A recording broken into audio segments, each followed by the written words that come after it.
اخلاق صرف باتوں میں نرمی نہیں بلکہ دوسروں کے ساتھ اچھا برتاؤ، معاف کرنا اور صبر کرنا بھی اخلاق میں شامل ہے۔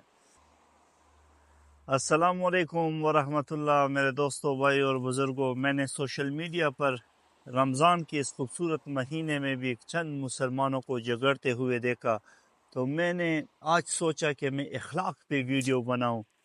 رسول اللہ صلی اللہ علیہ وآلہ وسلم نے ارشاد فرمایا، تم میں سے سب سے بہترین شخص وہ ہے جس کے اخلاق سب سے اچھے ہوں۔ رمضان کے مہینے میں بھی ہم لوگ جگڑتے ہیں۔ ہم اتنا نہیں کہہ سکتے کہ کوئی بات نہیں، چھوٹی بات آپ کہیں اور مسئلے کو ختم کر دے۔ اخلاق صرف باتوں میں نرمی نہیں بلکہ دوسروں کے ساتھ اچھا برتاؤ، معاف کرنا اور صبر کرنا بھی اخلاق میں شامل ہے۔ آپ بدتمیز لوگوں کو دفع کر دیں۔ بدتمیزی، غصہ اور دوسروں کو نیچے دکھانے والا انسان دنیا میں بھی بدنام ہوتا ہے اور آخرت میں بھی اس کا کوئی حصہ نہیں ہے، وہ آخرت میں بھی زبردست نقصان اٹھانے والا ہے۔ آپ اس بات کو سوچیں۔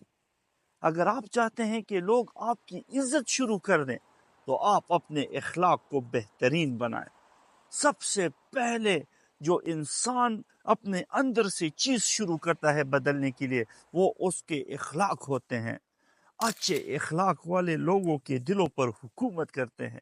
اگر آپ لوگوں کے دلوں کو جیتنا چاہتے ہیں تو آپ اپنے اخلاق کو خوبصورت بنائیں۔ صرف نرم باتیں نہیں بلکہ آپ ان لوگوں سے دور ہو جائیں جو آپ کے اخلاق کو بگاڑتے ہیں، جو بدتمیز ہوتے ہیں، جو تشرو ہوتے ہیں، جو سخت باتیں کرتے ہیں۔ آپ ان لوگوں سے دور ہو جائیں۔ بہت شکریہ۔ السلام علیکم ورحمۃ اللہ۔